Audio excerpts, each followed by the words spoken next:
Stuffed బెండకాయ కర్రీని చూపించబోతున్నాను. దీన్ని మనం వేడి వేడిగా అన్నంలోకి డైరెక్ట్‌గా తినొచ్చు. లేదంటే రసం, సాంబార్ వాటిలోకి సైడ్ డిష్‌గా కూడా తినేయొచ్చు.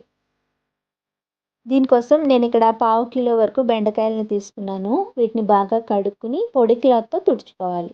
తర్వాత రెండు వైపులా కూడా ఎడ్జెస్‌ని కట్ చేసుకొని మనకి స్టఫింగ్ పెట్టుకోవడానికి వీలుగా బెండకాయకి మధ్యలో కట్ చేసుకోవాలి. వీడియోలో చూపిస్తున్న విధంగా బెండకాయలన్నింటినీ కూడా కట్ చేసుకుని పక్కన పెట్టుకోవాలి.